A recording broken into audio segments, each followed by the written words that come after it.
All right, welcome back to the Equipped Brews Tired podcast. This week it's going to be a little bit of a different episode. Bryce and I are just going to talk and go through some listener questions we asked about. So a little bit of a Q&A episode and just more of a relaxing, Saturday morning chat. Although by the time you listen to this, it'll be Monday morning, but for us it's Saturday morning. So, Yeah. Bryce, how's life in Calgary? It's not bad. It's not bad at all. It's the heat wave finally kind of broke yesterday. We got a bunch of rain. It was like at most 20 degrees. So again, just baby's first summer as a 120. I'm just getting used to how all this how all this goes, how all this feels. All the Um, sweat feels. yeah, it's been a sweaty summer. Um, but yeah, chatted with Mike about the next block. I've signed up for provincials to try to give myself a little bit of something to kind of work towards. Um, And that's end of September, right?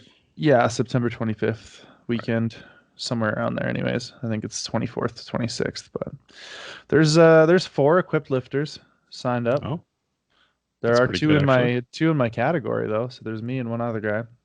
Is that Jason? No, it's this guy Brian. He was a Oh, 105 for a long yeah. time. I think Can't he's think of his training with last name. Shane right now. Yeah. Krabitsov or Kravsov or something. I wasn't gonna try it. It's almost worse than yours. But yeah, so at least there's two of us.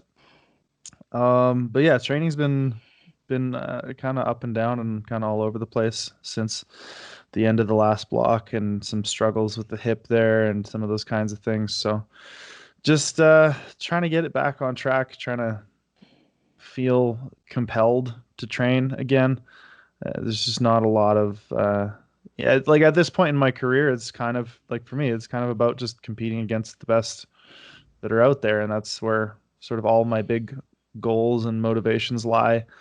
And it is the competition that I crave at this point still. So to kind of just have that indefinitely canceled has been an interesting thing to try to wrestle with. So hopefully provincials and the thought of just putting up some cool numbers maybe is enough to motivate me or get me back on track in some way, shape, or form. So I'll be back in equipment next week, which is kind of exciting, and doing some cool stuff hopefully. And hopefully those 15 kilos I put on my raw bench will translate to like a 300 kilo equipped bench. That'd be pretty cool. Yeah. High hopes. I've got high hopes. That's what really matters. As long as you have something to look forward to. Yeah. How about you, man? Uh, it's still training raw. Slowly trying to build up capacity in my adductors, I guess. Mm-hmm. So doing minimal squatting and deadlifting, but actually doing it, which is better than doing only single leg work. So Step in the right direction. Yeah. and then for my single leg of choice this block, I've been doing lateral lunges, which are just as horrible as I remember them being the last time I did them. Yeah. So and you're doing them, you're like, these aren't so bad. Like these are pretty good. And then the next day you're like, holy man, these are not good. Like Yeah. I'm not walking upstairs. And I think we had a so, conversation about those before, and I was mhm. telling you how, in order to move my foot from the gas pedal to the brake pedal, my leg was like quivering because my adductors were so spent from those. Yeah. Those are rough. Yeah. Yeah. So it's been good. Really hoping to push my raw bench here and try and take a crack Yeah. at 227.5 here in Hell yeah. 4 more weeks or so, I guess. So that's a lot of incline in this block, which tends to, I think it works for me, but it definitely leaves my shoulders a little bit achier. So, Mm-hmm. um, yeah, we'll see. I'm hoping that it's all going to add up to 227.5 at the end. But yeah, it's been fun. I'm so like I'm around everyone who's in gear again, because Yeah. as soon as we started training together, everyone wanted to get back into gear. So Right. everyone's been back in gear, and I'm like, oh, just be the smart guy and just do the raw work. And doesn't matter if you have the gear on right now, because there's probably not going to Norway. Trying So to trying to be that guy. Hey, yeah, trying to be getting the the itch adult. though. I imagine. Yeah, for sure. Especially bench shirt. Like I don't need to put a squat suit on. Right. Really, not looking forward to that again. But it's funny how the further out you go from it, the more you dread it. I think it's been now almost 5 months, I guess, and now I'm Since like, ooh nationals, yeah. boy, yeah, I don't really want to do that. That doesn't sound fun. But bench sure sounds fun. So But here's the thing, man. Like when I put that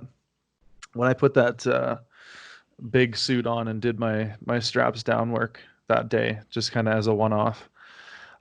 I didn't want to get in the suit either, and then I got in and was like, "Oh, this is why I love this." yeah, that's true. It definitely feels real good once you get it on. I mean, Yeah, the legs might feel a little hamburger like afterwards, yeah, yeah, but and the knees if you're using certain gripper knee wraps. Although apparently I blew a few minds last week by saying, or 2 weeks ago when I said that you could just flip them inside out and put yeah. the grip on the People were outside. like, Yeah, and it's funny classic because Tim and Eric brain exploding yeah, gif.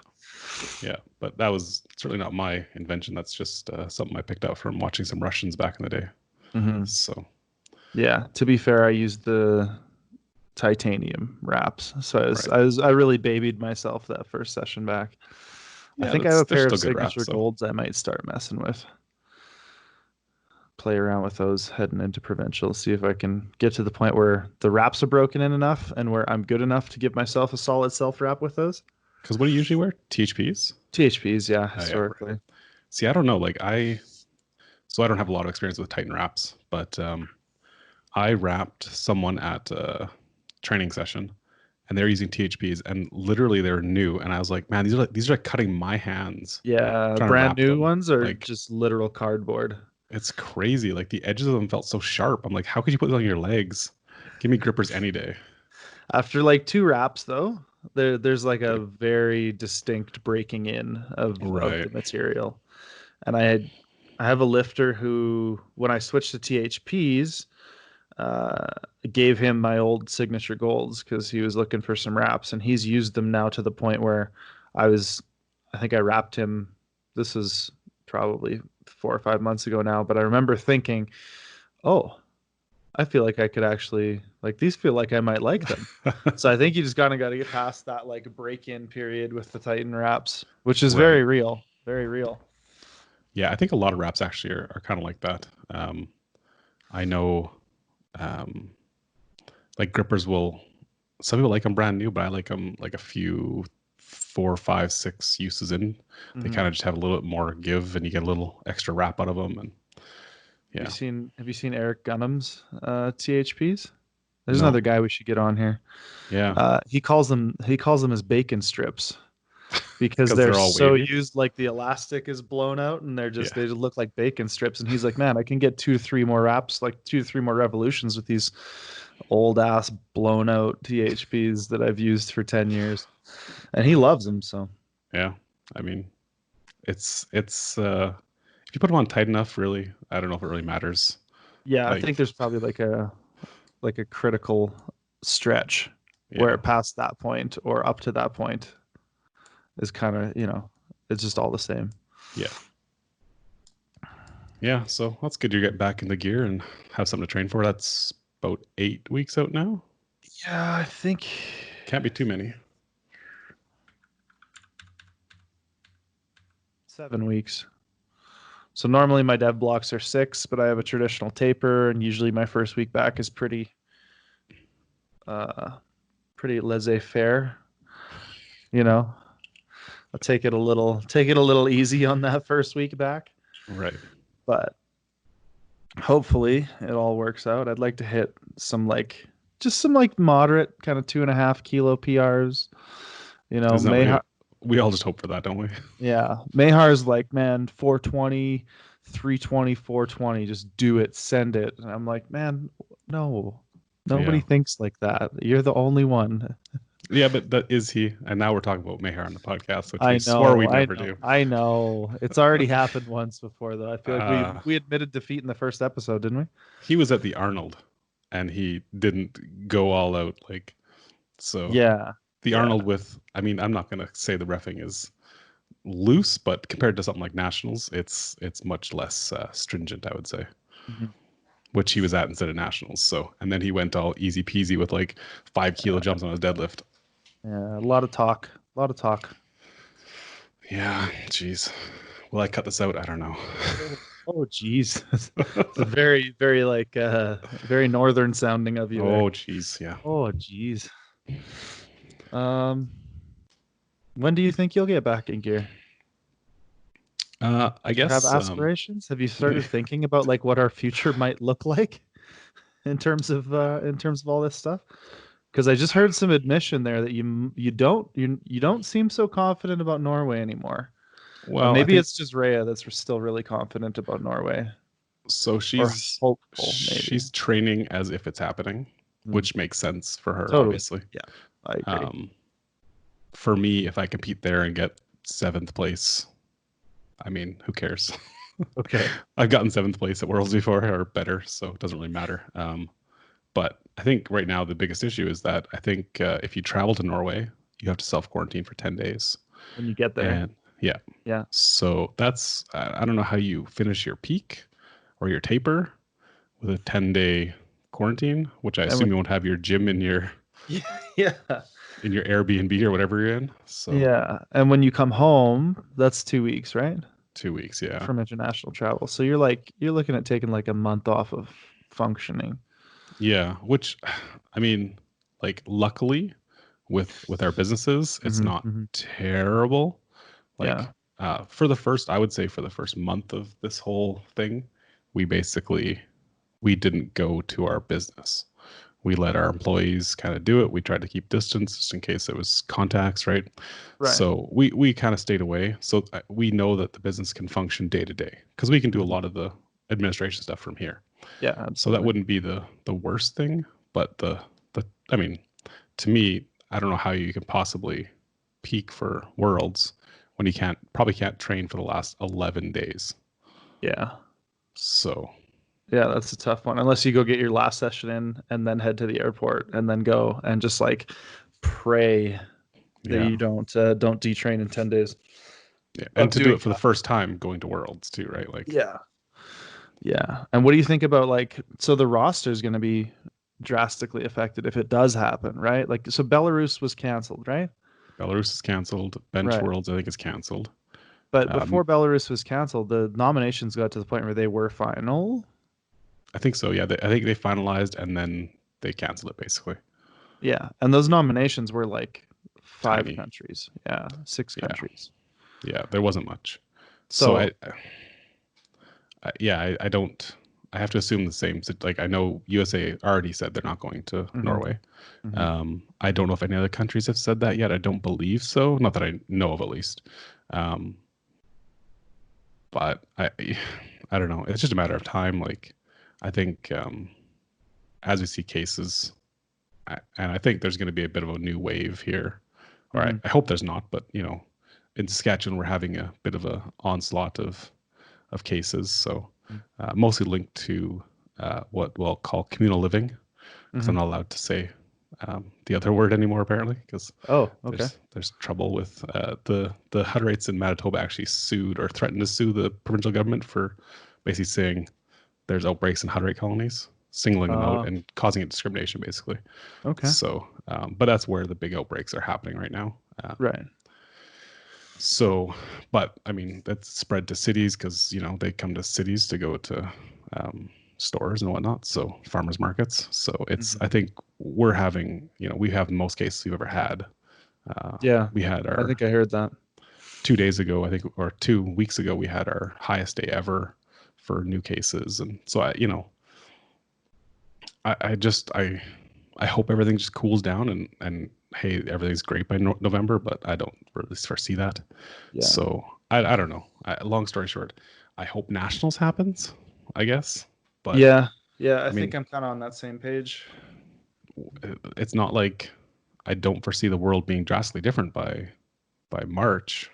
I don't know Hmm. how it possibly could be Yeah. um, I mean, I don't think without. this is something that's just gonna like go away and then we're gonna go back totally back to normal. Like there doesn't seem like there's been any major technological or medicinal breakthroughs in that kind of industry or anything like that, or anything that's like on the cusp that people are excited about. So, I Right. mean, it's probably going to be a pretty real thing that we're going to have to deal with ebbs and flows of for some time. So, I think things will be different, but yeah, I think I'm on the same page of just kind of hoping that, hopefully by nationals we've got some systems and rules and these kinds of things in place. Like it'll be interesting to see how provincials goes, and if provincials happens here in Calgary even. I'm not totally holding out hope that cases on the rise here as well won't cause legislation to kind of shift in Right. terms of what they're allowing for gatherings and those kinds of things, which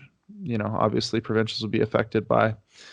Um, like when I signed up, there were 4 or 5 pages of things you had to agree to in terms of everybody's going to wear a mask at all times. Everything is going to get wiped down between sessions or between flights or between disciplines. Um, 3 people to a platform in the back. Social distance at all time. Bring your own pen for weigh-ins. Um, they're not going to use attempt cards. It's going to be like verbal communication, and just like a whole slew of things like that. So I mean, I think that they're doing everything they can.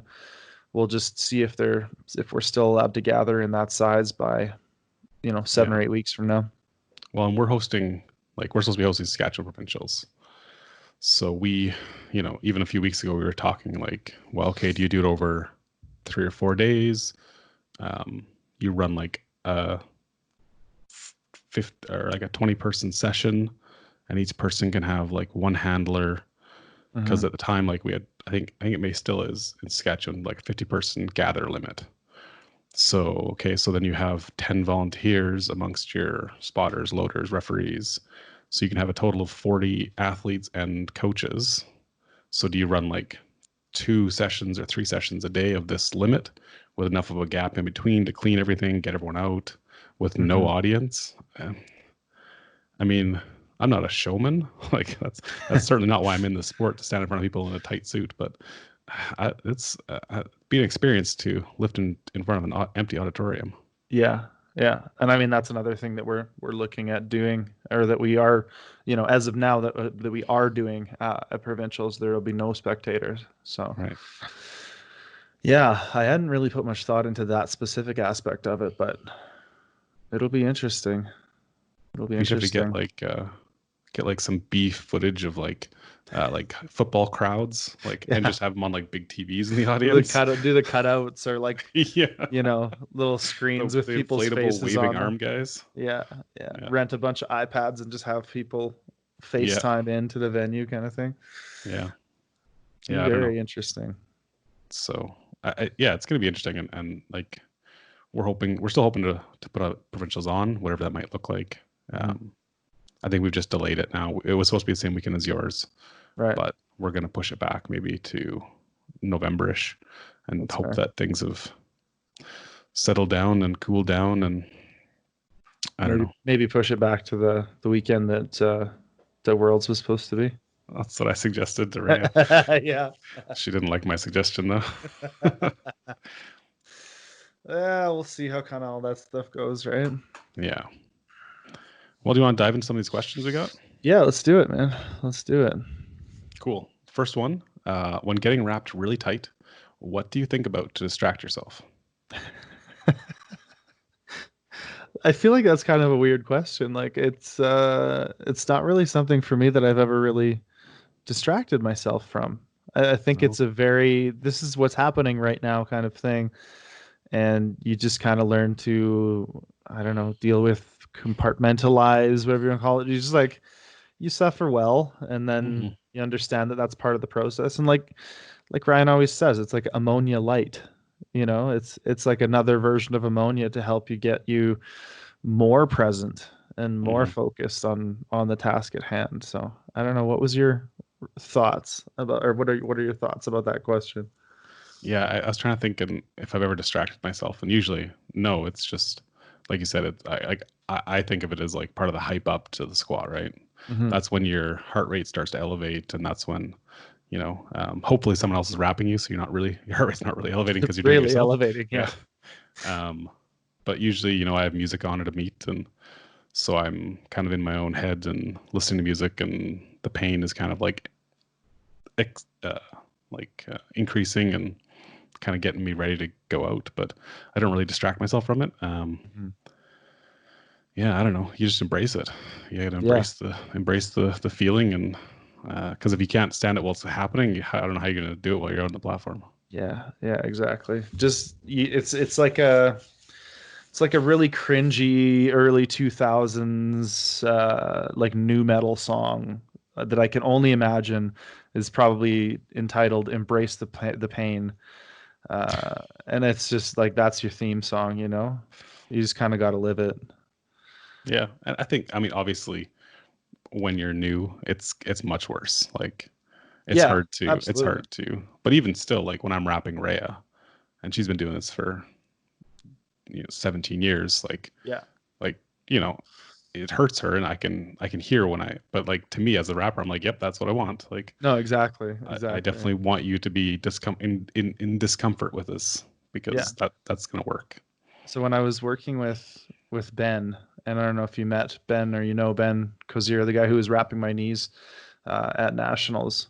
That was the first time I've ever kind of worked with somebody as a rapper that came out and like so he was coming in and rapping me throughout the training cycle, and then rapped me at the meet, and it was more or less that I was very much seeking that out and like you no like it needs to be tighter. This doesn't hurt enough.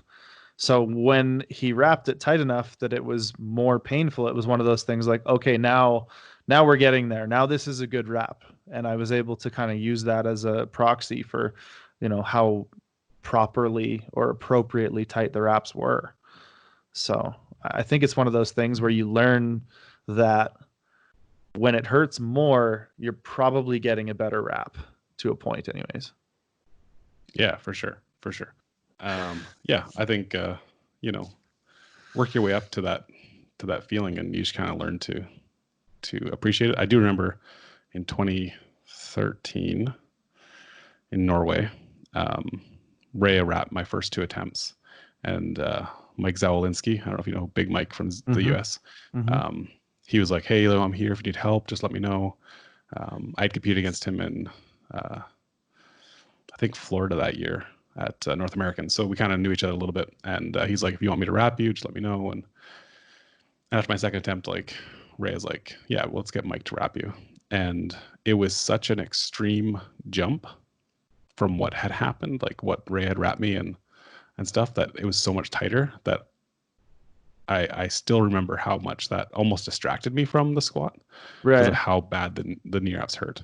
Right. So, um, I mean, I definitely understand, but yeah, you just have to like, you gotta live with it. You gotta, you gotta take And the, so here's a bit of a different take, and it piggybacks off of what you just said. But maybe the distraction is the lift. Like maybe the distraction is the fact that you're going to squat.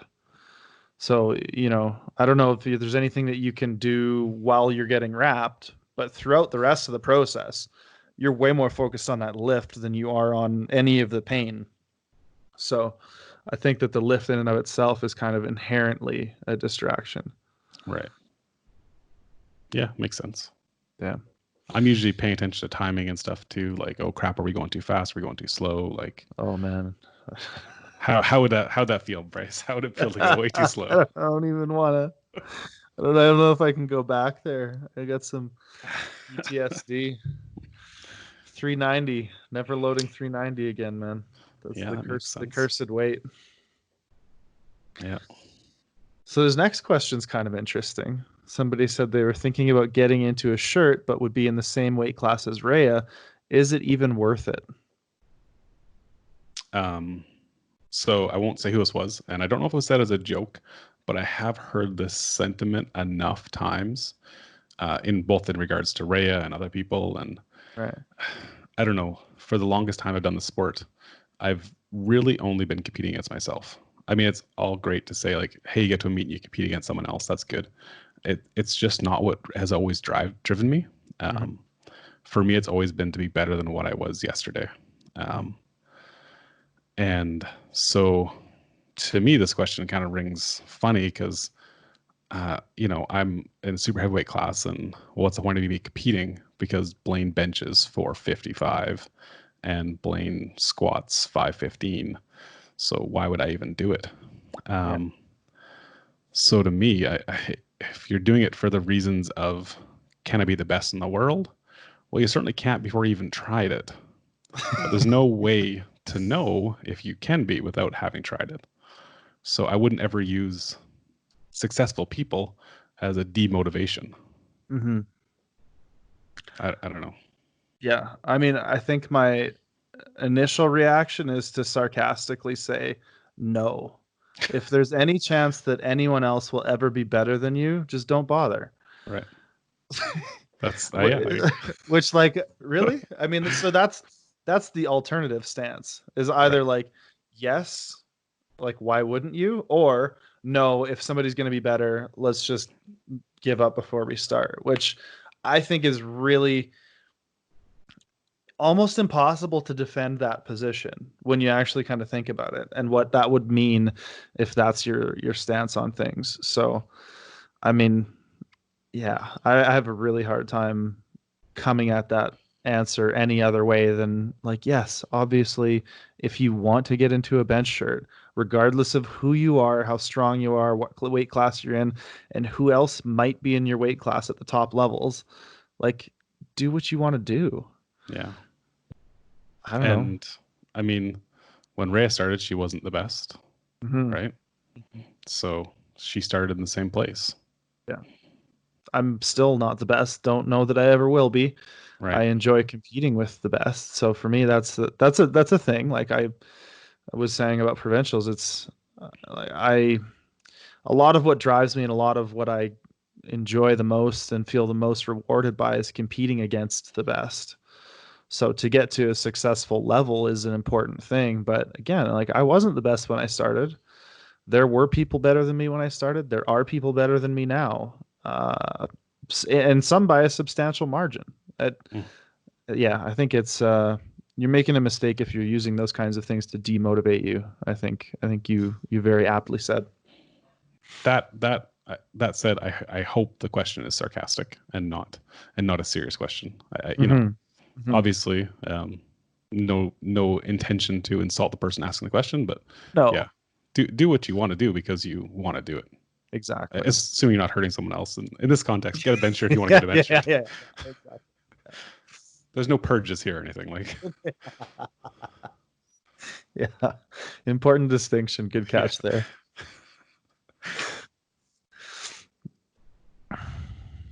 Next question is training alone or with training partner, and I don't know if this is I don't know if the question is it better to train alone or is it required? That's or I don't know. Um,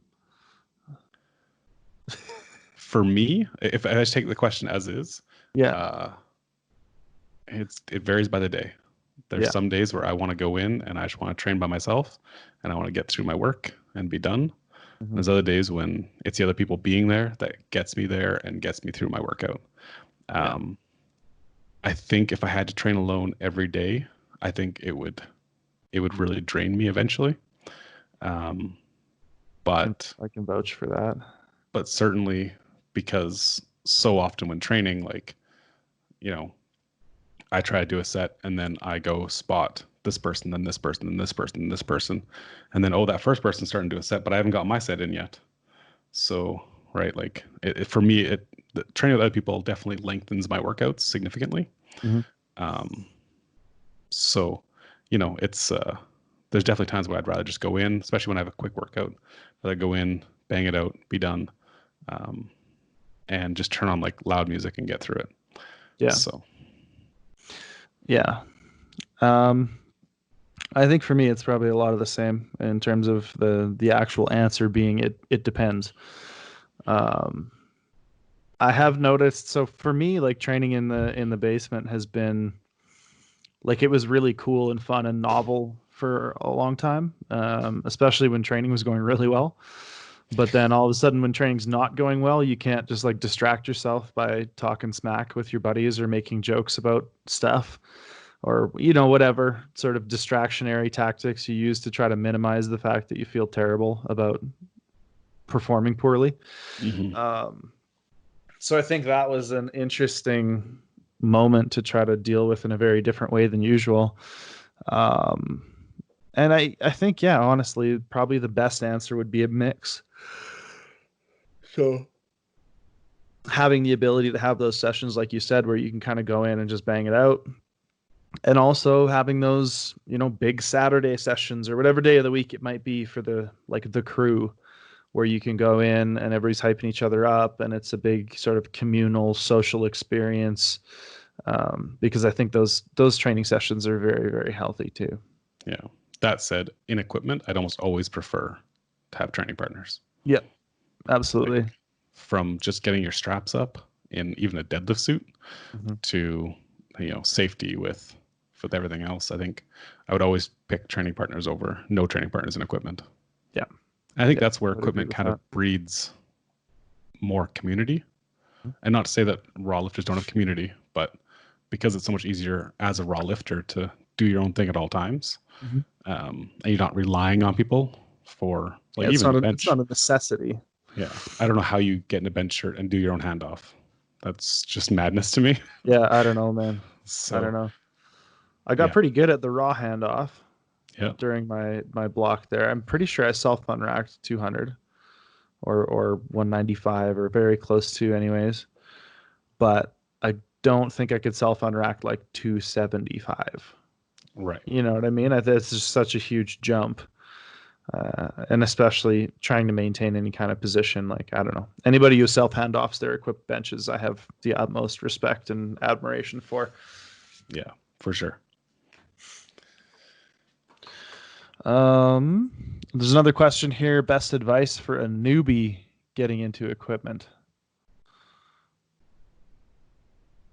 I think my best advice is try to find some used equipment to start. Obviously, save yourself some money. Don't worry if it's the best thing out there. Like if you can get a regular katana or even an old F6 or something, Mhm.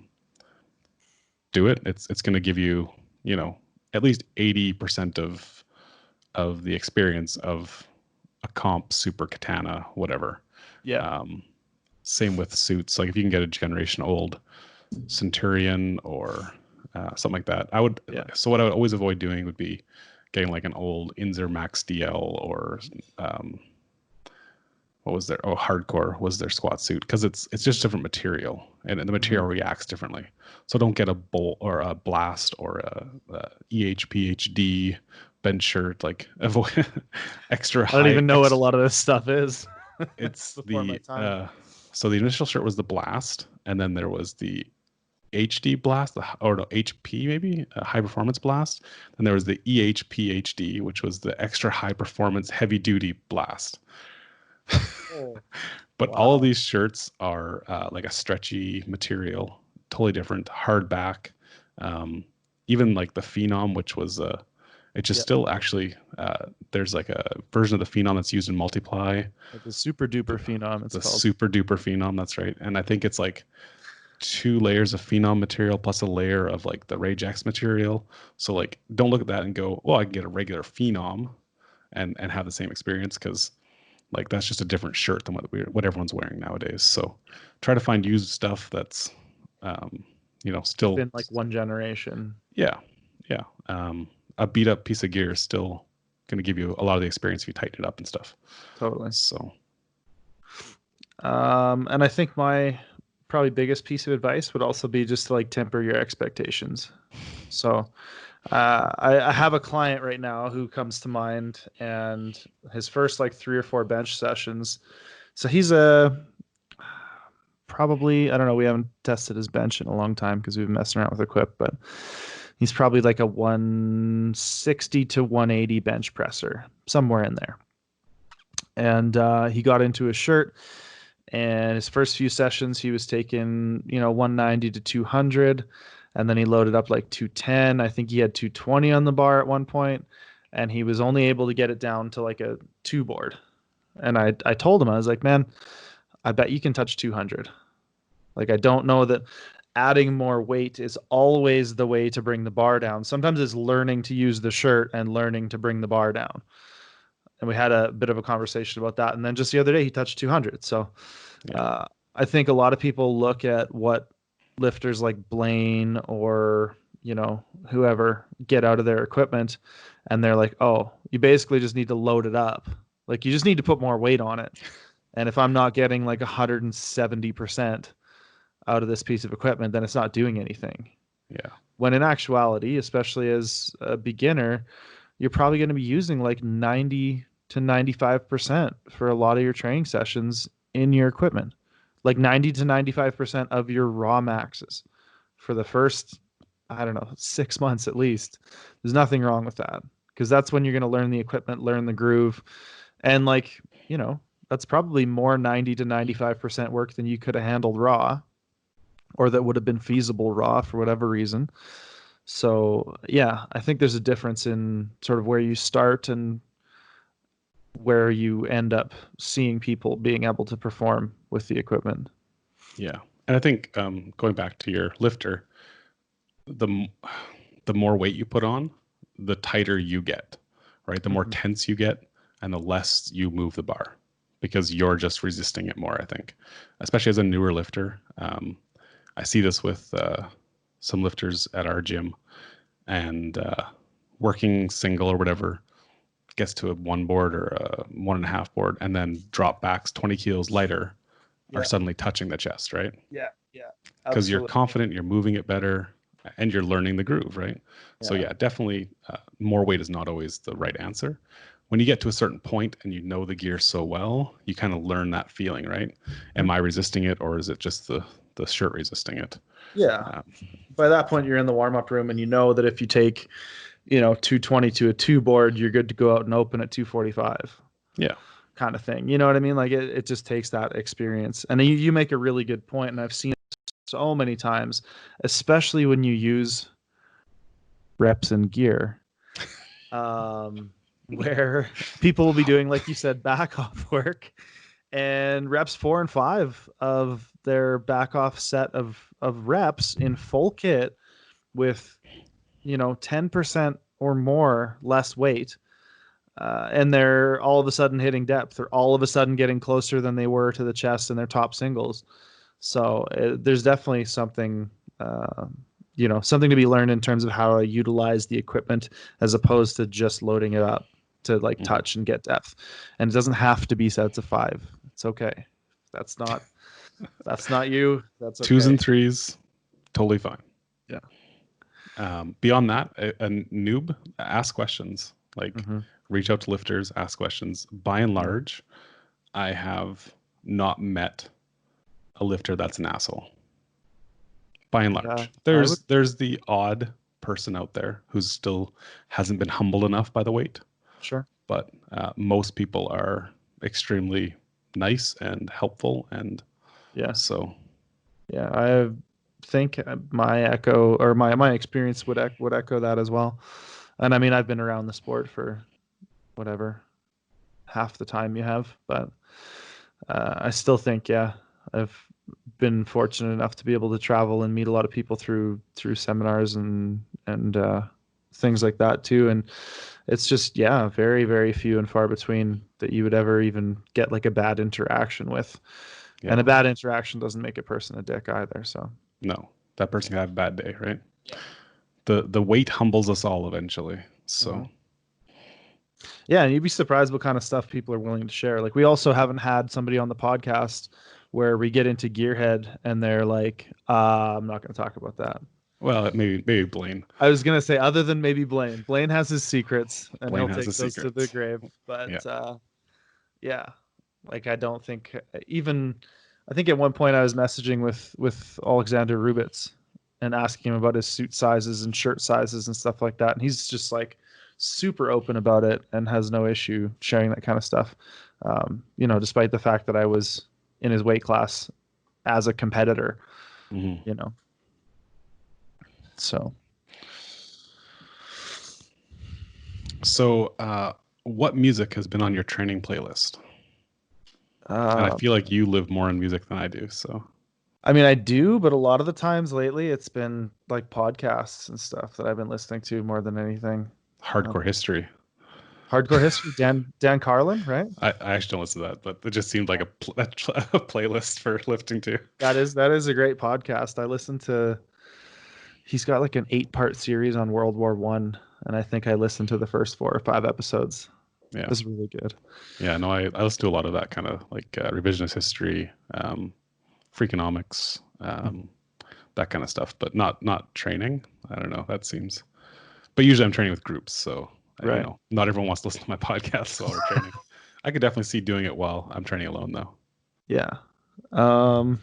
There have been a few albums recently I probably would have been listening to if I was training heavy or in equipment. Gojira just put out a new song. Zubalba has a new album out that's really good. The Acacia Strain's new album's got some good songs. Wake, the band from Calgary, very, very good. And a lot of Alcest. And that's probably, yeah, that's a decent little list there. I have never heard of any of those bands. Anyways, if you're into metal. Yeah.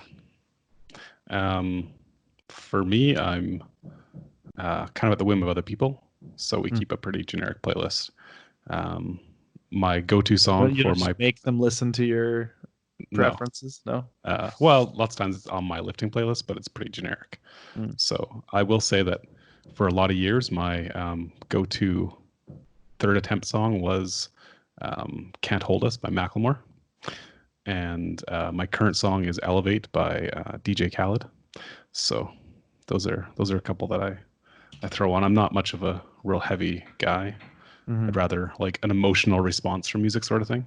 Totally. That's kind of what I go for. So yeah. Now this is an interesting one, and I'm excited to hear your take on this. But would you compete in multiply? I mean, I've definitely thought about it. We have access to in-ear gear, obviously, and at one point I told Ray like, "Oh, we should just order. I want to order a Leviathan. I think they're the Pro Leviathan or the new one, whatever the side strings, whatever." Yeah. I'm like, I just want to get one and see what happens. It's like the corset action kind of thing. Yeah, exactly. So like I've definitely considered it, but I don't know. Like, we're not set up for it. We don't have a monolift, and I don't foresee walking out with extra weight in a stiffer suit to be super fun. Yeah. So don't get me wrong. Like I think it'd be fun to play around with, but I've never made the time for it, I guess. And for so much of my lifting career, there was really not a presence of multiply in Saskatchewan. Right. So we would have had to have gone to like Alberta to compete anyway. Yeah. So now there's more of a GPC scene here in Saskatchewan, so it would be a little different. But yeah, I don't know. It just never became a priority for me, but it's definitely always interested me a little bit. Yeah, I think I'd answer similarly. I actually did a podcast with this guy, Anthony Oliveira, I believe is his name. He does the Trigger Warning Conjugate podcast or something like that. But had a great chat with him, and he was very much of the same kind of. I think the idea there was that we had a lot more commonalities than contention points with both training philosophy and sort of why we do this. And I think a lot of those lines between single ply and multiply are in some ways meaningfully and in some ways sort of arbitrarily drawn, just in terms of, drug testing usually being a part of single ply and usually not being a part of multiply, I think is a point of contention for a lot of people. But, at the end of the day, you just do what you want to do. And I don't really care as long as you do it in the right place. Yeah. So to get back to it, I would absolutely mess around with some multiply. If I walked into the gym one day and Andrew was like, "Oh, we got a monolift again," and there was a few people there who were like, "Hey, we have all this stuff in your size. Do you want to try it?" I would probably say like, "Okay, sweet." Provided I'm not in the midst of training for a high priority meet, absolutely, I would hop into it, give it a shot, and maybe that would be something really fun to do. I definitely have no preconceived notion of like, I'd never compete in that crap, kind of like not a chance. That's not my mentality. So I sure would love a 2.5 or a 3 meter wrap though. Speaking And that's as another weird thing that I'd never experienced. speaking as someone who gets like, you know, and especially in the new like in zero atomics, I get maybe 5 revolutions on my knees. I sure would love Really? an extra couple revolutions there. So Yeah, an extra 2 or 3 probably go a long ways there. yeah. So no, definitely nothing against multiply. Honestly, when I started lifting, the only information out there was multiply. It Mhm. was all West Side, Metal Yeah. Militia. So no, I have nothing against it. Um, just never been what I was around. I think if I had started in a gym that was multiply, that's what I would be doing probably. Yeah, So things might be totally different. Ryan would so have head tattoos and yeah. Well, maybe I do. Maybe I do. they're just like you, like black light sensitive or Yeah, something. You exactly. got that Yeah. cool ink when it was around for a minute in like Yeah. 2007. And all the cancer that probably comes along with that. Yeah, it was experimental at best, I think. Uh, so this is a good question. Somebody asked about your first time in equipment and how did it go? Can you remember any of that experience? I'm imagining so. Seems like a pretty So I something to can't. remember. I The two things I remember is I remember getting like a size 54 Fury for my Hmm. best first bench shirt, and my first rep with it. I remember almost blacking out at the bottom. I remember the blackness coming as a circle towards the center of my vision, and being Yeah. like, "Holy crap, get this off of me!" That's the other thing I remember is my first suit, which was a Titan Superior, maybe it was called. It wasn't a Centurion. I didn't. I was like, oh, I don't need a Centurion yet, so I got a Superior. I think it was called. Right. Maybe Yeah. still is called. Yeah. Yeah. And I just like I think I was squatting maybe 550 raw at the time, somewhere in that. Mhm. And I was like, oh, I'm gonna put this on squat 600, like no problem, whatever, no big deal. And I'm pretty sure I squat less than I had before. And I think I came home and ordered a Centurion like almost immediately because I Yeah. was so mad. I think I've heard Um, that from a few people. so yeah, that's the two things I remember. I remember I didn't deadlift in a suit for a long time because every time I tried to pull in a suit, I couldn't lock out. I pulled to the Right. top and I was stuck it before I locked out. Yeah. I was just stuck forward, just perpetually. So Um, my very first time in any piece of equipment was a multiply deadlift suit, and it was only multiply because it had the Velcro shoulders. I think the rest of the material was single ply, but this was back when I was still a conventional deadlifter. And I remember doing the straps up, getting set up, kind of like setting my lats at the top and diving down and just getting stopped. Like I was like flailing my hands at the bar trying to reach it because I just couldn't without just completely abandoning all position. So I think I pulled a rep sumo that day and was like, oh, okay, I guess it's easier to get to the bar this way. And then my first like real experience with equipment when I got my own squat was like, oh, okay, cool, this works, and it felt great. I squatted, I don't know. Again, it was like in that 90 to 95% range. It was definitely not more than I had squatted raw. And then my first bench shirt that I ever bought was a comp fit low cut super katana.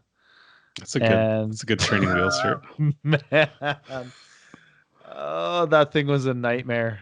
And I think that just, yeah, I was not a strong bencher at the time. I'm still not like an exceptionally strong bencher for my weight class. And I think that was just like really exaggerated or exacerbated by using an extremely like I don't even know what the word would be. Like it's very tough, it's very demanding, it's a technical shirt. And it's just not for some people. Like we talked to Natalie and I think she still uses an F6 Yeah. and has used a low cut super K and is like, nope. So Well, Blaine doesn't use the low cut, right? that's true. Blaine doesn't like That's true. them. Rhea doesn't use them. Yeah. She's tried over and over again and never had any success. Yeah. Even myself, I've had some success with low cuts, but I found What that did for you bench your 330 with there? just a super K, Really? just Okay. yeah. Um, the low cut, it's like 5 or 6 weeks of not getting past a one board. Basically, it just stopped dead there. every time I try and break one in, that's what happens. And then eventually like finally get to your chest after like 5 or 6 weeks of frustration sort of thing. Mm-hmm. So yeah, definitely low cut is not for everybody. So don't think that that is the ultimate shirt, that you have to get to that shirt. I Right. don't think Yeah. that's the case. Yeah. For me, it was one of those things where, yeah, like that set me off down the bench shirt journey, the bench shirt vision quest of just trying literally every different kind of shirt: straight sleeve, angled sleeve, super K, regular K, um, and eventually coming back around full circle to a low cut super K, which now I feel is just absolutely perfect for me. All right. Uh, but yeah, that was a hellish experience trying to figure out bench shirts. So not only my first time, but my first like 2 years, I think, in equipment was just like, I'll never live down opening raw in Pilsen. So That's true. That's true. at least not in Ryan's household, Wow. because I Well, know how Rhea feels about him. oh, it's always it's in the end. Uh, if you open raw and get a total, it's certainly better than opening equipped and not getting a total. So Yeah, yeah. And I think that, so in my defense, that was also my world record deadlift. So I kind of right, needed a total that day. for sure, it makes total sense. As much as she'll razz you for it, it makes total sense. Yeah. All right. Yeah, go ahead. Why might I get more butt wink in a squat suit? Well, I think that's the nature of the beast, honestly. I think that, the suits are designed to create more tension in a very sort of specific pattern. And that pattern is such that if you can hold your bracing and you can hold your position, it's going to cause the suit to deform and stretch and store elastic energy. And if you can't hold your position, then the suit's going to maintain it's not going to Length. deform. Yeah, it's position, whatever you want to call it, and force you to deform, and then you will Yeah. not get a boost out of it or as much. And I think there's some level of like acceptable sort of change in technique and equipment, and that's why people talk about needing to change technique and equipment. Um, because to some extent, the suit is only going to deform so much before, you might have to tuck a little bit to get that last little bit of depth, or you might have to lose some shoulder position to get that bar to your chest. So there's a real give and take, especially the tighter the equipment is.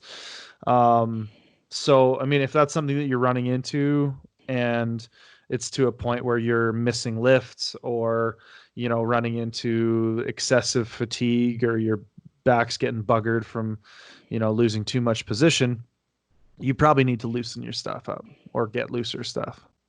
Yeah. I think I was just talking to a lifter at our gym this week who tried a squat suit on for the first time Mm-hmm. and had this basically happening. So if you think about the way a suit is built, if you think about just the back panel of a suit, it's however long, say it's 40 inches long, and it doesn't want to be longer than that. It's resisting that stretch. So if you squat down and it needs to stay that length while your butt is pushing into it, it's going to pull your butt forward unless you like same thing you said basically is if you don't make the suit deform, then you'll deform. So I think one thing I said is like when you start feeling your technique change and that hip's coming forward, just stop going down and come back up. At that point, you're not using enough weight, or you're not rigid enough to resist the suit forcing you to learn bad habits. So I would say go as low as you can without losing technique before you come back up, because no point in losing technique and going, well, geez, if I just hunch over and let my hips come forward, I can get Yeah. depth. Great. That's Yeah. just what I want to do with a max squat.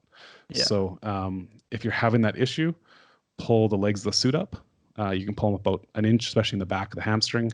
That'll give you that extra length of the suit and probably make it a little easier to get depth without losing that technical position. Yeah. But yeah, that's why you'll get butt wink, is because the suit doesn't want to stretch and it wants you to stretch, deform. Yeah. So And if you have your straps taken in, I feel like that's one of those modifications of the suit where you start to interact with some of that. And if the straps are really aggressively taken in, I think that's probably going to increase the odds of this happening. Now, obviously, for some people, it's worth it to get that extra little bit out of the suit, and they're able to resist that sort of deformation or loss of position. But if you're in a suit and you have the straps taken in a lot, and this is happening, taking the straps out will probably help you. And like Ryan said, just going to a depth where you can maintain position and then coming back up. And then, maybe look at the footage and see, is that depth anywhere close to depth? And if it's not, then you need to maybe get into some looser stuff. If you're close and you're kind of like in and around equipped training zone, which equipped training zone generally is going to be, an inch to 2 inches high, or, in that ambiguous area. I think a lot of training squats and equipment are high, right? Like 2 to 1, baby. 2 to 1. Yeah. and you get to the meet and you try to, or you get to those loads just before the meet where you're able to actually get to depth. But I don't expect anybody to get absolute competition depth every time they're in their suit in the gym. It just doesn't happen. People don't even do that raw, so it's just one of those things where you kind of got to realize, can I get to depth in this suit? And if so, am I going to be in just a terrible position? Am I going to be able to stand back up? Yeah. It's the same idea with the deadlift, right? You can get to the bar, but have you sacrificed all of your position to do so? Mm-hmm. So, or bench, same thing, right? Rolling your shoulders forward or whatever, dumping the bar low. Yeah. Basically, you need to learn how to resist what the gear wants to do and make it do what you want to do. Yeah, exactly. And I've cued people a lot in the past to try to, just try to like maintain your raw technique almost. It's not that your technique needs to change, it's that you almost need to like exaggerate the things that you'd normally cue yourself into because the suit's trying to like change that. Yeah, for sure. Do you think that powerlifting is becoming harder to be do you think it's becoming harder to be a high achiever in powerlifting? And I'm guessing they mean competitively, like in terms of placements and records and those kinds of things. Yeah. I mean, powerlifting is a sport, and especially as a sport, it's become a lot more popular in the last 8 years. So certainly on the raw side of things, I would say if you look at the totals that won Worlds in 2013 versus the total that won Worlds in 2019, you're going to see a huge increase. Equipped, same thing to an extent, because it's been around longer. There was already outliers in most weight classes, but the weight classes changed in 2011, so that kind of reset the standards a bit. But I mean, if I look at my first Worlds in 2008, I think the winning total in super heavyweights was low 1,000 kilos. Like I want to say 1,020-ish, which would not even be, in some years, wouldn't even be top 10 in now. Yeah. So certainly, I think there's ebbs and flows. Even yourself included, the 105s versus the 120s versus the 120s versus the 105s the next year. Yeah. It's there's definitely weight classes that ebb and flow with talent. But I would say as a sport, generally, yes, people are getting better every time they see that 4-minute mile hit. They chase that 3:45 mile. Yeah. So. Yeah, I think I'd agree wholeheartedly. The depth of field is becoming deeper, and that means that unless you're that outlier, chances are you've got like some downward mobility as the pack grows. And I think in equipped, it's growing, but I think you're also going to get those years, like Ryan said, where it just like, XYZ person doesn't make it, and then this other guy bombs, and it's the difference between what was it, like 7 1,000 kilo plus totals the one year in 105 in 2017, and then seeing, I think it was like 1,020 win in 2020. But I think those are like the outliers of the trend as well. Because I think the overall trend is very much upward in terms of the totals that are going to get you whatever position. But you're definitely going to have those years where, if you're the lucky guy who shows up and you do your thing. I mean, that's part of it, right? Not bombing and making it to the meet, not injured, is part of the sport. Yeah. And I think a lot of times people are like, "Oh, that guy just won because so and so bombed," and it's like, "Well, yeah, so and so lost then." Hmm. Like bombing is losing. Right. Bombing is not a success. Like regardless of what they attempted or how strong they were in training, part of winning is just doing those things right, making it to the meet and getting your total in. So Right. I just bit of a tangent, but I have heard people like discredit lifters for winning when the field isn't as stacked or, for whatever reason, the bombs go off everywhere and stuff like that. And it's like, well, I mean, that person was the best lifter on the day, and that's what the competition's about. Right.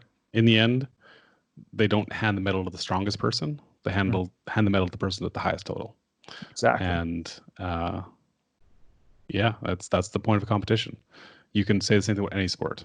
Hmm. Any day someone has a bad day playing baseball, basketball, whatever, Hmm. that athlete doesn't perform for whatever reason, and someone else does. And yeah, I think that's the nature of sport, and that's what kind of makes it interesting. Yeah. I placed my best placing at Worlds was fourth in 2014. Um, do I consider myself a top 5 super heavyweight because of that? No, but that's what happened that day. For There that was a year. couple bombs. There was a drug test failure, and yeah, that's how it worked. So, uh, you know, it's what happens, and Yeah. that's what happened that day, and that's the whole story. So, Yeah.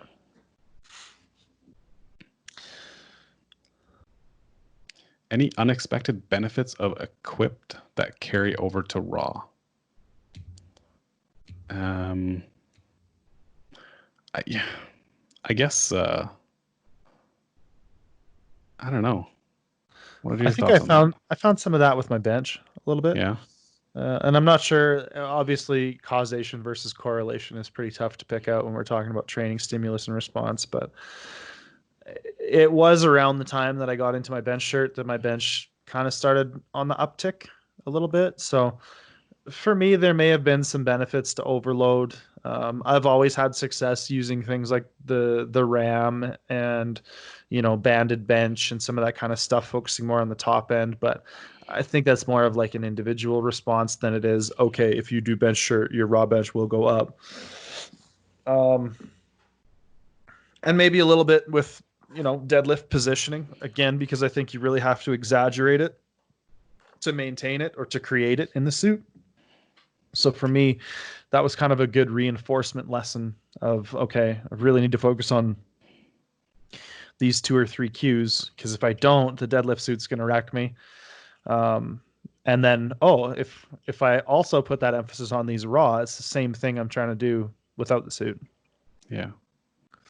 Like the one thing I would say, going to like squats, is just the level of bracing and tightness and total upper body rigidity that I have to attempt to create in a suit definitely changes your perspective in raw, right? If you walk up to every single raw lift with that sort of intention, right? It feels so much better. I, Yeah. I think so many people walk up to their raw lifts, or I won't say that, but all their warm ups at least, like without the kind of intention that you need for that sort of rigidity. And I think that definitely can carry over, right? Yeah. Yeah. I think that's a good one. Plus the scars are pretty awesome. So it looks cool, Yeah, it looks cool. Looks which cool. benefits your raw lifting. I believe Yeah, raw lifting is in large part about looking cool. that's So right. If only you could deadlift without a shirt on so people could see your bench shirt marks still. yeah, yeah, you just got to get those. What are those shirts?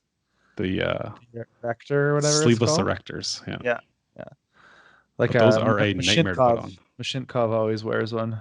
Yeah. So does um Oleg. Oh, does he? Yeah. Yeah, those guys are pretty jacked though. Yeah. I don't know if I'd be able to pull it off in the same. Yeah, I definitely couldn't. That's for sure. Uh, if you could design a piece of equipment for a fourth lift, what lift would it be and how would it work? Well, I've already done this, so Really? yeah. Well, not really. A I'm long time so ago, glad we got this question, a man. long time ago, we figured out the proper way to wrap your elbows for a bicep curl, uh, which had to do with basically tethering the wrap to your upper arm and Yeah. then looping it down to your lower arm so that when it stretched the wrap out. You know, so we did the first equipped bicep curls back in about 2006 or so. Oh my God, that's amazing. Yeah, I and it wish makes your elbows feel way better. So I bet. yeah, I bet. Man, that's awesome. but if I had to pick a fourth lift, it would not be bicep curl because that's not my forte for sure. Well, you don't know though. You haven't really trained it equipped. That's true. That's true. Really, really pushed the limits of human capability here. Yeah. Uh, I don't know if there was a fourth lift. What do you think it would be? I think it would have to be like an overhead press. I think that makes sense. Like I think a fourth lift would almost necessarily be uh, an upper body lift, right? Because we got two lower body lifts, one upper body lift. So I feel like if you're gonna add a fourth lift, upper body lift makes the most sense. And an overhead press to me, I think, is probably the next most sort of complex and Yeah, compound movement. not like a barbell row or anything. Maybe. That I seems don't more know. like a bench or a powerlifting sort of thing. There's a Like barbell, a bent over barbell row. like a max pendlay row or something. Yeah, Yeah, that'd be that'd be that could be it. interesting. That'd be interesting. Row shirt you'd have to put on. It would probably be a lot like the bicep curl shirt Yeah, that you were talking about. yeah. You just anchor it like kind of up behind the shoulder, maybe even. You'd walk out like this. You'd have to get down, like touch your chest to the bar to get your hands Yeah, on, yeah. and then hang back and yeah. Load. You got to load the shirt. Yeah. I think for so what? How do you think an overhead press shirt would work? Well, you'd walk out obviously with your arms straight overhead because that's Yeah, where you'd your be shirt like would put you. kind of like up like this, right? So you'd So it have to would kind of be like squat down under the barbell yeah, and like load yourself under it. and then pick it up as it Yeah, loads the shirt up. yeah. Yeah. Waddle out. So it'd just be like the chest plate would be like on your Adam's Oh apple yeah, yeah. It'd be good. Choking you out. and or like on your head. You just have to like brace your neck against the material. Yeah, Be yeah. No, interesting. that's my shoulders don't like the idea, but Yeah, I think even just like imitating the bench shirt was like, oh, I should put my arms down. I'm getting nerve pain. All right. um, How if for washing gear? you go ahead. I've never washed a piece of equipment, and when I was in Texas, Titan just like took a piece and just like threw it in the wash. Yeah, you're It's a dirty totally person if you don't normal. wash your gear. Like it was no big deal. And You I was obviously like, don't sweat enough. I was like, can you do that? And they were like, yes, of course you can. What's wrong with you? Yeah, yeah. So we just wash ours in a washing machine. And Um, then just tumble hang dry, dry. hang No, dry. no, to hang dry. They dry super fast too. So if you Right, I just guess. we wash them gentle usually. If you're really paranoid, get like one of those like washer bags, Right. People use for like like lingerie hats and bags. sneakers Yeah, and yeah, or stuff. anything. Yeah. Yeah. Um, Or but yeah, lingerie. we just throw yeah all my lingerie. Uh, don't judge. Uh, we just throw ours right in the washing machine. And I know back in the day, Jeff Butt, or the guy that kind of got us all into the sport, was always like, you have to use a dark clothes wash, like laundry detergent. And I don't know why he thought that. I don't know what exactly it was supposed to do, but it was always you had to use like a dark clothing Interesting. washing liquid. So Well, I know Titan I know sells Titan like a has power power wash. wash. Yeah. Yeah. And I Um, think that's supposed to like help restore some of the elasticity or like something like that. I don't know if there's yeah. what the science is there, but I know some people who wash their gear after every use though. really. So we usually I usually I should wash wear mine a wash whole. wash my stanky ass stuff, I guess is what I'm Yeah, hearing. we usually wash ours after a meet, so you'll wear it your training cycle, Yeah. then after the meet wash it, sort of thing. But no, no problem to wash it in regular and cold water, always cold water. Okay. Cold water and just hang dry. Yeah, you'll be fine. What would happen if you put it in the dryer? Like, would it tighten it up? It could. I think I don't see It's how it not. would really It's not damage it. It's cotton, so it's going to polyester. be different. Yeah. Yeah, it's polyester, so heating up should actually restore its original form, I think. If I You understand. hate to be that guy that takes the risk and then is like, "Oh, I need a new bench shirt now." Yeah. You're probably too old for this, but when I was a kid, people used to put like chip bags in the oven at like a really high temperature. They'd shrink right down. So I'm that's kind of too what I old for imagine. this or too young for this? Too young for it, sorry. I'm too Chip old for this. bags shrink. Okay. Yeah, I have a vague memory of this. I don't know what they were made of, but you take these giant chip bags, put them in the oven, they'd shrink down these little tiny little chip bags, and it was funny, I guess. I don't know. But I remember this. That's what I imagine pulling a Just bench like out of GI a Joes in the dryer. microwave kind of thing. Oh man, I don't know. That doesn't sound good at all. I That don't sounds think like it ever that sounds was. like a I puddle of don't think it plastic. ever was a good thing. Yeah. What about tips for your first meet? Probably go hand in hand with my tips for a newbie getting into equipment, which is to temper your expectations. Yeah. I think the goals for a first equipped powerlifting meet should be to try to hit as many lifts as you can and not miss. Yeah. So try to find weights that you can get to depth, that you can hold on your chest for a second before a pause, that you can, reliably do fulfill the conditions of competition with. Yeah. I'll just say there's no shame in doing your first meet with just knee wraps and a bench shirt or knee Mhm. wraps, bench shirts, deadlift suit. Like, you don't have to go full All kit, out. Yeah. just to test the waters with. Um, I would definitely recommend having someone semi-experienced with you or ask questions again, especially because timing is such a big thing, especially for squats. How many people you start wrapping Don't before. don't wrap your knees at like 7 or 8 people. That is too many people. That way too many. Yeah. And don't start rapping when they call your name because that's not enough people. That's way too late. I would totally recommend timing things. Yeah, time yourself at the gym. Start your time when you start your warm-ups to when you're ready for your opener. So you know that it takes you 45 minutes to do that. So that you're not starting to warm up 20 minutes out and you don't have enough time. Or start timing how long it takes you to start your knee wraps and then have your second strap up. So you know that That's a big one. that's 2.5 minutes. And you can And start your wrist timing your straps. loaders. Yeah, and your wrist straps. Don't forget those. Although you could wrap those at the same while someone's wrapping you, if someone's wrapping your knees. Right. Or you could ditch them. Ditch them. Ditch the rip straps. The so when you have that time for your knee wrapping, then you can time the spotters and loaders. Yeah. So how long does it take to get through 3 lifters? Okay, that's how long I need. I need to start 3 lifters out to start wrapping my knees. It's might seem silly, but spotter loaders are fairly consistent once they get going. Besides major changes, Or and the I bar wouldn't hitting the floor or something. for sure, and I wouldn't time the first half a dozen lifts because the fact that they're going to be getting up to speed.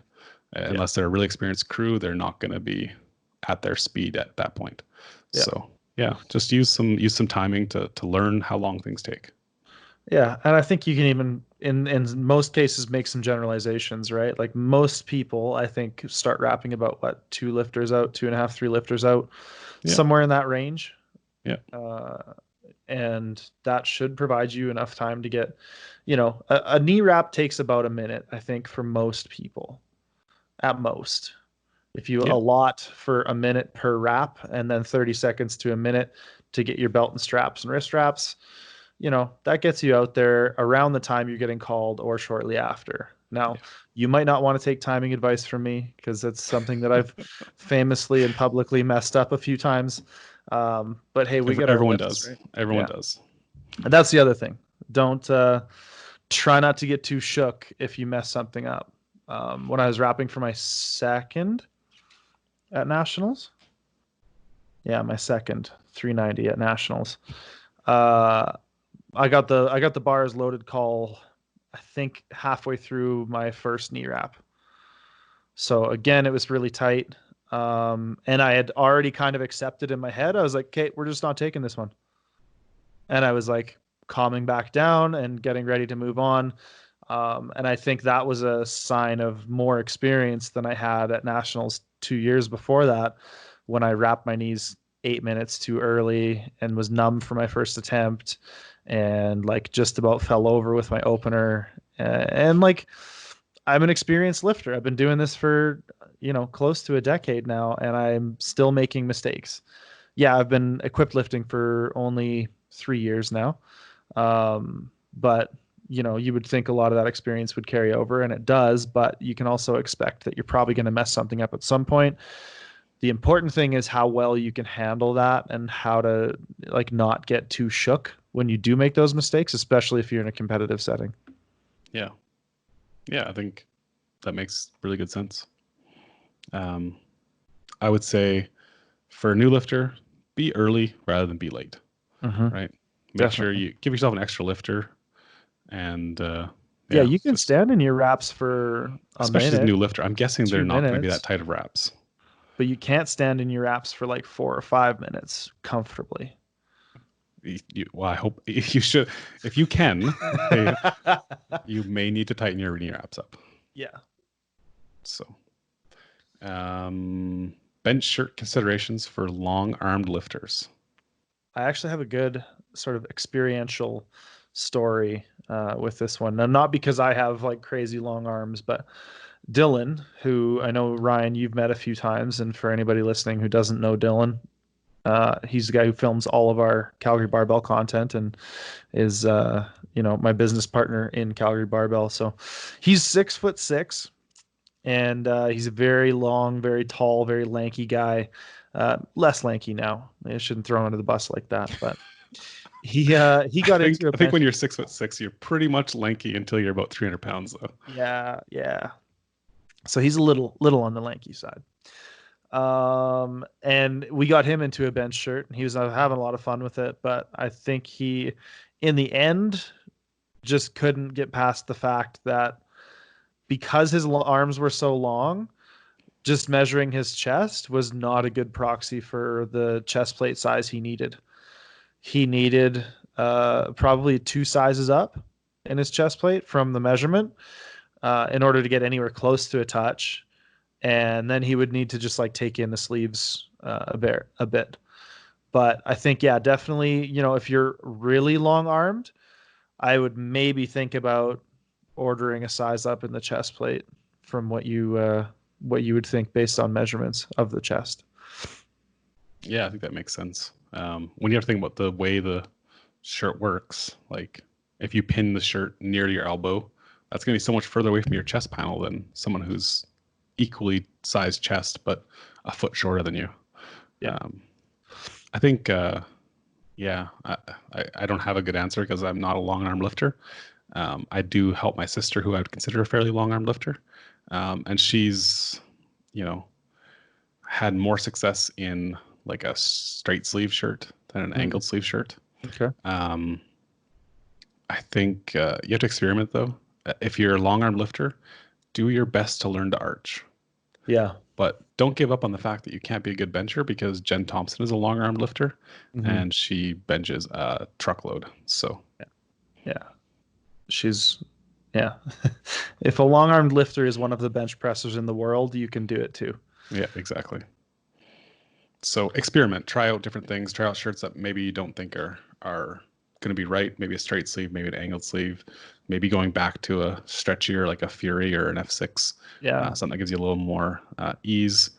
Maybe even try a Rage X if you can get your hands on one. I find them a little more forgiving of a shirt than a Katana. Try shirts that aren't the meta. Yeah, yeah, you're not the template build, Yeah. so try something that's outside of the stock powerlifter template. Yeah, I think that's actually a really good point, Ryan, is for anybody looking to get into equipment, if you're trying to figure out what pieces of equipment might work best for you, try to find people with your proportions. and try to find people, by watching maybe some live streams of worlds and stuff like that, and try to find people in your weight class that are about your height that have similar technique, and see what kind of stuff they're using. Yeah. Most of the time, like I said, you could probably even reach out to them on social media and say like, "Hey, what do you use? What did you find worked with your bench shirt or whatever? I noticed you use this shirt." And most people are gonna take the time to, you know, answer you and love talking shop when it comes to powerlifting. So that's probably a good way for most people if you have any kind of weird proportions or sorry, not weird proportions, but if you're not just like a blocky kind of standard template looking power lifter. Yeah. All And right, this this one's for last you, so I this think you last should. question Yeah. was for me. So somebody asked if I support reps in full gear because I hate equipped lifters, and I thought that was a really good question. I'm not sure I have a great answer for it. It might be some kind of like um yeah, like I might just like not like myself very much, and maybe that's why I find so much benefit in it. And maybe there's a part of me that enjoys just being a bit of a sadist with my lifters that I coach. But I think the big thing for me with the reps and equipment is that I love when people tell me I can't or shouldn't do something, but I can make it work. Like for some reason, that just I really enjoy that feeling of kind of being underestimated and being like, "Ha, I told you so. I showed you." Because a lot of people when I first started were like, "Dude, what are you doing? Like, why are you doing a set of 5 with your straps up in wraps in your comp suit? Like, you can't do that." And I was like, "Well, I don't know. I trust my coach." And that's all it was at that point. And then I started making a lot of progress and was like, "Actually, this seems to work pretty well." And I started playing around with it with athletes. Obviously, I'm not going to just like dogmatically assume that everybody responds to the same thing as me, but and I in a lot of cases have a lot of success with that with other lifters too. So now it's one of those things that I don't know. Maybe I like the fact that it's a little contentious. Maybe I like the fact that it's to me signifies some kind of like changing of the guard in terms of like the old guard of equipped powerlifting and feeling like there's some sort of revitalization or something like that. But I'm probably getting way too philosophical with all of this. But yeah, I like gear reps and gear, and I like what it represents to me. That's a good answer. Just I fly off think the handle there's a little bit there. so first off, I hate reps in gear. I I don't like them. I don't like doing them.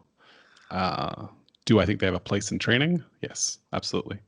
I don't like reps raw either. So let's just get that straight. Yeah. Okay. So Um, there's some underlying information there.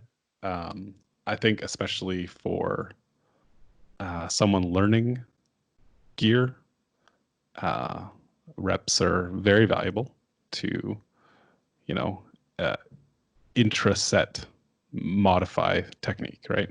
Ooh, I didn't sit back as much as I should have that rep. Let's try that. It's way harder to do that when you strip off everything, strip off your knee wraps, and now, okay, I'm gonna try it again. This next set, I got to try and sit back a little more. It's way easier to do it, set rep to rep. Make this little modification. Oh, push my knees a little harder. Oh, arch my back a little bit harder. I think and you learn that, oh, that helps me get a little lower, or I don't lose my upper back position, or for bench, right? Like I really pull my elbows in, I get a little close to the chest, stuff like that. So I think there's definitely a point to it. And like doing work generally makes you stronger, which is what this is all about. So, doing 10 singles is probably far more miserable than doing one single and 3 triples because I don't want to wrap my knees 10 times. Yeah. Oof. Um, so I can get, more volume by doing some low reps in gear and get that practice, especially when you're practicing stuff like, when I squat, I do a little bit of a dip at the bottom, right? So practicing that rep to rep is very helpful. I think of equipped squatting and really lifting in general as modulating tightness and looseness. So my back has to be tight, my hips have to be a little loose, right? And how do I properly balance that? So practicing that with reps is helpful. Yeah. I think it's also important and like worth noting that I'm not going to go to like Adam Ramsey and Natalie Hansen and be like, you guys need to do reps in gear. Otherwise you're not optimizing your training. Like that's not what I'm out here trying to do. I'm just Right. trying to present an alternative and, you know, like Ryan said, for a lot of people who are just beginning, which I think are a lot of people listening to this podcast, hopefully people who are just have sort of a budding interest in things. I guess part of what I'm trying to do is say like, hey, there's a whole bunch of different ways to train out there. And I think that's why I like asking people about that reps and gear, because I think that specifically for a lot of people helps us get at more of their training philosophy and more of their training protocol or outlook or whatever. And I think in a lot of cases, highlighting those things can make for good discussion points. Yeah, I think training and training modalities are big old pendulums, and they swing back and forth between high specificity, low specificity, high volume, low volume, And that said, just because the current trend says one thing does not mean that's what is right for you. Yeah. What probably happened is one strong lifter said, "This is what I do." And then people started jumping on a bandwagon, and then Everybody everyone ran over started to jumping that on. Yeah, side. exactly. So realize that just because it's the current popular thing, it may not be the proper way for you to train. Yeah. So, And that goes for both sides of it too. I think like just because I say reps and gear is good, if you don't have success with it, you're not wrong. yeah, You know what I mean? Like maybe that's not for you. Maybe you do better doing 10 singles. for sure. And maybe you just can't keep your technique, your position tight enough, rep to rep in gear, that you're exposing yourself to injury too easily or too frequently, right? So Sure. it's not worth it for you. Now I would say, well, maybe that's something you can learn and improve, and that would improve your lifting in general. But if currently it's causing you injury or to regress in your progress, well, then obviously it's not working for you. And right now, it's not what you need to do, and maybe in 2 years it is, but for That's the now other it's thing. not. Yeah. A lot of times the things that work only work for so long, and the things that didn't work are the next thing that's going to work. Mm-hmm. Who knows? And that is all of our questions for today. Yeah. So, did we have any emailed in or anything like that? No, nothing I could find in emails or YouTubes or anything like that. Nothing I All didn't right. address directly. So Cool. Okay. Well, that's all the questions we got. So, yeah, hope everybody enjoyed it. If you have more questions for us, feel free to email them in or DM one of us on Instagram. You can email us at equippedbruisedtired@gmail.com. Or if you're watching this on YouTube, you can just comment straight on there. So hope everybody has a wonderful week, and we'll be back in another couple with another episode of Equipped, Bruised, Tired. We'll see ya.